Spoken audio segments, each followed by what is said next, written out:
श्री स्वामी समर्थ. नमस्कार. तुम्हा सर्वांचं खूप खूप स्वागत आहे. स्वामी तुमच्या सर्व इच्छा पूर्ण करोत ही स्वामींच्या चरणी प्रार्थना करून मी सुरुवात करते. तर नवरात्रीमध्ये आई भगवतीच्या सर्वात प्रभावशाली सेवा ह्या मानल्या जाणाऱ्या ज्या सेवा आहेत त्यापैकी सर्वात प्रभावशाली अशी सेवा म्हणजे या नवरात्रीत आपल्याला आपल्या कुलदेवीची ही ओटी भरणे ही सर्वात प्रभावशाली सेवा आहे.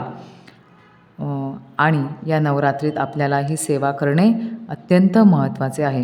घरोघरीही कुलदेवीची ही ओटी भरतातच आणि ती भरायलाही हवी.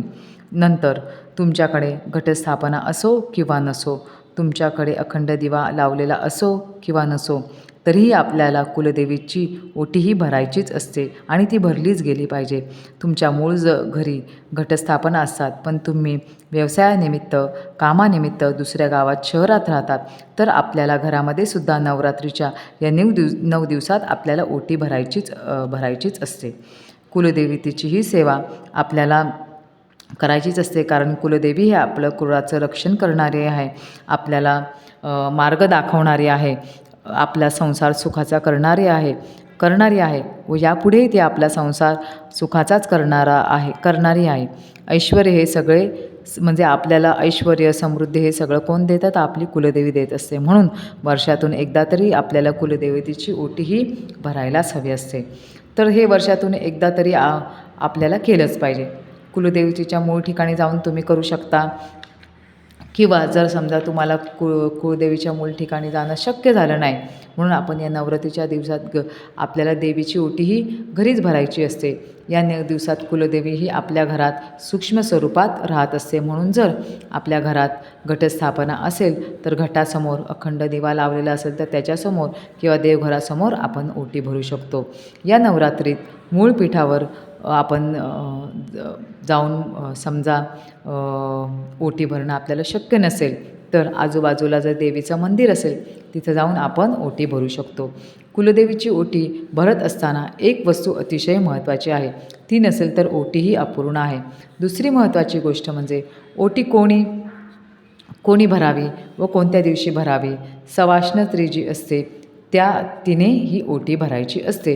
जर प्रेग्नेंट असाल तर ओटी भरायची नाही, कारण आपल्या ओटीमध्ये आपलं बाळ हे असतं. देवीने आपल्याला आपली ओटीही भरलेली असते, त्यामुळे आपल्याला प्रेग्नेंट बाई म्हणजे जी गरोदर बाई असते तिने ओटीही भरायची नसते. बाळ झाल्यावर तुम्ही देवीची ओटी भरू शकता. नवरात्रीतील 9 दिवसात कधीही तुम्ही खणा नारळाने देवीची ओटी भरू शकता. तुमच्या घरात पिढ्यानपिढ्या ज्या दिवशी ओटी भरली जाते, देवीची ओटी भरत असेल त्याच्याप्रमाणे तुम्ही त्या दिवसाप्रमाणे समजा कोणाच्या घरी 7व्या दिवशी भरत असतील, कुणाच्या घरी अष्टमीला, नवमीला भरत असतील, तुमच्या ज्या पिढीमध्ये जे तुमची आजे सासू, तुमच्या सासूबाई ज्या दिवशी भरत असेल त्या ते त्यांना विचारून घ्यायचं व त्या दिवशी तुम्ही ओटी भरली तरी चालेल. नंतर पिरियड्स असेल, सुतक असेल तर ओटी भरू नये. यानंतर त्यावेळेस समजा तुम्हाला जमणार नसेल तर ते जेव्हा येणारी पौर्णिमा आहे त्यावेळी कुलदेवतेची ओटी तुम्ही भरू शकता, त्याला काही हरकत नाही. ओटी घेताना साहित्य काय घ्यायचं तर घरातील साडी किंवा ब्लाऊज पीस, खण काढून ओटी भरू नये. नवीन वस्तू आणाव्यात, म्हणजे आपल्याला ब्लाऊज पीस वगैरे जे काय आणायचे आहे ते नवीन आणावं, घरातलं काढू नये. शक्यतो साडी ही 9वारी आणायचा प्रयत्न करा. नाही मिळाली तर 6वारी साडी आणली तरी चालेल. आपण कुलदेवीला देण्यासाठी म्हणजे देण्याच्या भावनेने 9वारी साडी आणायची आहे. काहींना वाटतं की 9वारीमध्येच ब्लाऊज पीस आहे तर आणि मग म्हणजे नवीन ब्लाऊज पीस आणायचं नाही, तर तसं करायचं नाही, हे चुकीचं आहे.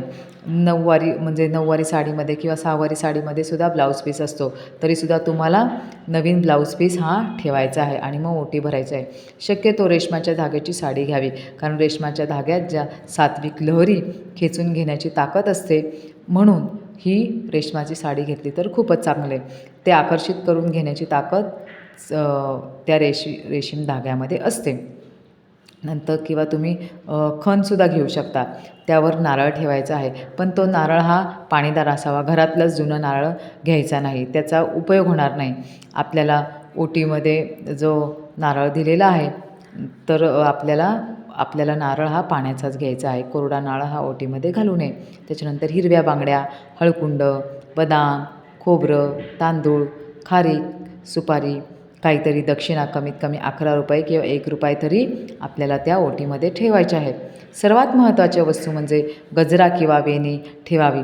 जी वस्तू ही ओटीत असायलाच हवी ती म्हणजे तांदूळ, म्हणजे पानाचा विडा. कुलदेवतेसाठी आपल्याला पानाचा विडा हा ओटीच्या सामानात असायलाच हवा. त्याच्याशिवाय आपल्याला म्हणजे त्याच्याशिवाय आपण भरलेली ओटी ही पूर्ण होत नाही. त्याचबरोबर 16 शृंगाराचं साहित्यसुद्धा हे तुम्ही ठेवलं तरी चालणार आहे. हे सगळं साहित्य एका म्हणजे ताटामध्ये घ्यायचं. सुरुवातीला त्या सगळ्या साहित्यांना हळद कुंकू लावून घ्यायचं. त्यांच्यानंतर नमस्कार करायचा. घटस्थापना असेल किंवा अखंड दिवा असेल त्याच्यासमोर आपल्याला ते ताट ठेवायचं आहे. आपण आसन घेऊन बसायचं असं.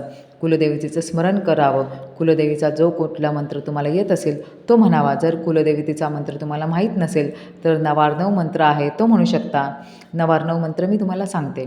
ओम ऐं ह्रीं क्लीं चामुंडाय विच्चे नमः हा मंत्र आहे नवार्णव मंत्र. हा तुम्ही म्हणू शकता.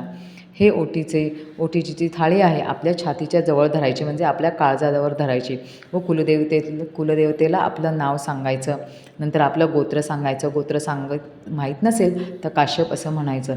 मग देवीला विनंती करायची की मी मनापासून हे तुझी ओटी भरत आहे. तू आमचं रक्षण कर किंवा तुमच्या मनातील जी काही इच्छा असेल ती सांगायची. या ओटीचा स्वीकार करा. माझ्याकडून ओटी भरताना जर काय चुका झाल्या असतील तर मला क्षमा करा. तुझी कृपा, तुझा आशीर्वाद माझ्या संपूर्ण कुटुंबावर असाच राहू दे. व ती ओटी देवीच्या समोर ठेवावी व तांदूळ कुंड्यामधून म्हणजे एखाद्या डिशमध्ये घ्यायचे बाजूला तांदूळ. नंतर 5 वेळा आपल्या उंजळीने त्या ओटीमध्ये टाकायचे. अशी 5 वेळा ओटी भरायची. या पद्धतीने ओटी भरायची आहे. बाहेरच्या मंदिरामध्ये ओटी भरली तरी ते साहित्य आपल्याला मंदिरात ठेवून यायचं. समजा घरी ओटी भरली तर ते साहित्य तसेच ठेवावे व ज्या वेळेला आपण देवीच्या मूळ पीठावर जाऊ तेव्हा जाताना हे साहित्य आपण घेऊन जायचं आहे. तिथं नेऊन अर्पण केलं तरी चालेल. समजा ते शक्य नाही झालं तर घराच्या आजूबाजूला जर देवीचं मंदिर असेल तिथे जाऊन आपण ही ओटी ठेवू शकतो. किंवा आपल्या घरातील जी कुलस्त्री असते तिला साडी नेसायला दिली तरी चालणार आहे. जसं की आपली जाऊ असेल, सासू असेल किंवा तुम्ही स्वतःही असाल तर तेव्हा तुम्ही स्वतःलाही ती साडी वापरू शकता. नंतर नारळाचे घरात काहीतरी गोडधोड बनवावे व गोडधोड बनवून खावे. नंतर हे जे तांदूळ आहेत ते साठवणीच्या तांदळात टाकू शकता. तुम्हाला जे 16 शृंगाराचं जे सामान आहे ते तुम्ही घरात वापरू शकता किंवा एखाद्या देवीच्या मंदिरात जाऊन ठेवू शकता. आणि एक महत्त्वाची गोष्ट म्हणजे देवीची ओटी भरताना एखादं फळ हे त्या ओटीमध्ये ठेवायचं असतं. अशा साध्या पद्धतीने आपण ही देवीची ओटीही भरू शकतो. तर ही सेवा नक्की करा. तुम्हाला देवी नक्की पावेल. नमस्कार.